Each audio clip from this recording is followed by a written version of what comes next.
Saudi അറേബ്യയിൽ ജോലി ചെയ്യുന്ന ലക്ഷക്കണക്കിന് പ്രവാസി മലയാളികൾക്കും സൗദിയിലേക്ക് പുതിയ തൊഴിൽ വിസയിൽ വരാൻ കാത്തിരിക്കുന്നവർക്കും ഏറെ ആശ്വാസവും പ്രതീക്ഷയും നൽകുന്ന വൻ മാറ്റങ്ങളാണ് സൗദി തൊഴിൽ സാമൂഹിക വികസന മന്ത്രാലയവും ജവാസത്തും നടപ്പിലാക്കിക്കൊണ്ടിരിക്കുന്നത്.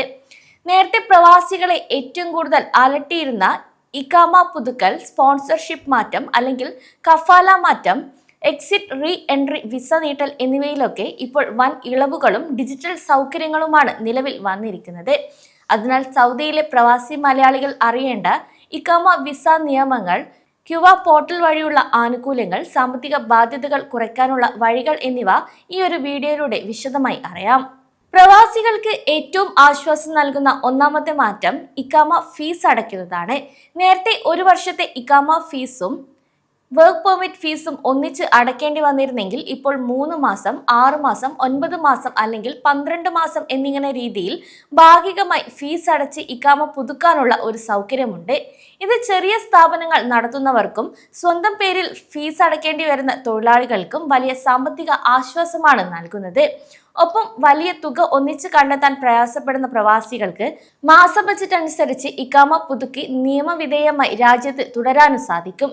രണ്ടാമത്തേത് തൊഴിൽ മാറ്റം അല്ലെങ്കിൽ കഫാല നടപടികളിലെ ഇളവുകളാണ്. സൗദി തൊഴിൽ മന്ത്രാലയത്തിന്റെ ക്യുവ ഡിജിറ്റൽ പ്ലാറ്റ്ഫോം വഴി തൊഴിൽ മാറ്റം നേരത്തേക്കാൾ വളരെ ലളിതമായി മാറിയിരിക്കുകയാണ്. നിലവിലെ സ്പോൺസറുടെ നോട്ടീസ് പീരീഡ് വ്യവസ്ഥകൾ കൃത്യമായി പാലിച്ചുകൊണ്ട് തന്നെ പ്രവാസികൾക്ക് പുതിയ കമ്പനിയിലേക്ക് കഫാല മാറാൻ സാധിക്കും. എന്നാൽ ചില പ്രത്യേക സാഹചര്യങ്ങളിൽ നിലവിലെ സ്പോൺസറുടെ യാതൊരുവിധ അനുമതിയും കൂടാതെ തന്നെ തൊഴിലാളികൾക്ക് ക്യുവ വഴി നേരിട്ട് കഫാല മാറാനുള്ള പൂർണ്ണമായ നിയമപരമായ അവകാശവും നൽകുന്നുണ്ട്. ഇനി സ്പോൺസറുടെ അനുമതിയില്ലാതെ കഫാല മാറാൻ സാധിക്കുന്ന പ്രധാന സാഹചര്യങ്ങൾ എന്തൊക്കെയാണെന്ന് നോക്കാം. ഒന്നാമതായി, നിങ്ങളുടെ ഇഖാമ കാലാവധി തീരുകയും സ്പോൺസർ അത് പുതുക്കി നൽകാൻ വൈകിയാലുള്ള അവസ്ഥയാണ്.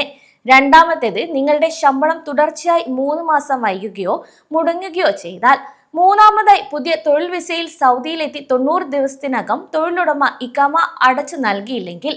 നാലാമതായി, സ്ഥാപനം റെഡ് കാറ്റഗറിയിൽ ഒപ്പിടുകയോ അല്ലെങ്കിൽ സ്ഥാപനത്തിന്റെ വർക്ക് പെർമിറ്റ് കാലാവധി കഴിയുകയോ ചെയ്താൽ.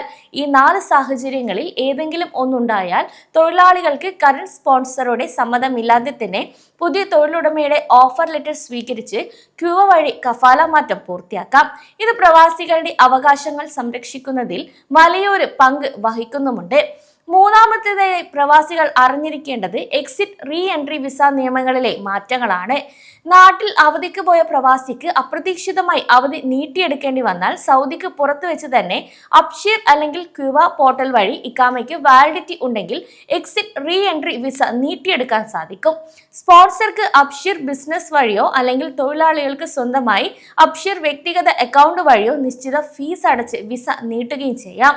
നേരത്തെ ജവാസാത്ത് ഓഫീസുകൾ കയറിയിറങ്ങി ചെയ്ത കാര്യങ്ങൾ ഇപ്പോൾ പൂർണ്ണമായും ഓൺലൈനായി മാറിയത് പ്രവാസികൾക്ക് സഹായമാണ് നൽകുന്നത്. കൂടാതെ വൻകിട നിക്ഷേപകർക്ക് മാത്രമല്ല, സാധാരണക്കാരായ പ്രൊഫഷണലുകൾക്കും നൈപുണ്യമുള്ള തൊഴിലാളികൾക്കും സ്വന്തമാക്കാവുന്ന സൗദി പ്രീമിയം ഇഖാമയുടെ പുതിയ ഓപ്ഷനുകളുമുണ്ട്. വിദഗ്ധർ, ഡോക്ടർമാർ, എഞ്ചിനീയർമാർ, അധ്യാപകർ, സാങ്കേതിക വിദഗ്ധർ, നിക്ഷേപകർ, റിയൽ എസ്റ്റേറ്റ് ഉടമകൾ എന്നിവർക്കായി പ്രത്യേക പ്രീമിയം ഇഖാമ പദ്ധതികൾ സൗദി ഭരണകൂടം അവതരിപ്പിച്ചിട്ടുണ്ട്. സ്പോൺസറുടെ ആവശ്യമില്ലാതെ സൗദിയിൽ സ്വന്തമായി ബിസിനസ് ചെയ്യാനും വസ്തുവകകൾ വാങ്ങാനും കുടുംബത്തെ എളുപ്പത്തിൽ സ്പോൺസർ ചെയ്യാനും സഹായിക്കുന്ന പ്രീമിയം ഇഖാമ കാറ്റഗറികൾ പ്രവാസി മലയാളി പ്രൊഫഷണലുകൾക്ക് പുതിയ വാതിലുകളാണ് തുറക്കുന്നത്. ഇതോടൊപ്പം തന്നെ ഇഖാമ സമയം വൈകി പുതുക്കുന്നവർക്കുള്ള ഫൈനുകളെ കുറിച്ചും എല്ലാവരും അറിഞ്ഞിരിക്കുകയും വേണം. ഇഖാമ കാലാവധി കഴിഞ്ഞ് പുതുക്കാതിരുന്നാൽ ആദ്യത്തെ തവണ 500 റിയാലും രണ്ടാമത്തെ തവണ 1000 റിയാലും പിഴ ചുമത്തപ്പെടും. മൂന്നാമതും ഇത് ആവർത്തിച്ചാൽ നാടുകടത്തൽ വരെയുള്ള കർശന നടപടികളിലേക്ക് നീങ്ങുകയും ചെയ്യും. അതിനാൽ ഇഖാമ എക്സ്പയറി തീയതിക്ക് തൊട്ടു മുൻപ് തന്നെ പുതുക്കാൻ എല്ലാവരും ശ്രദ്ധിക്കുക.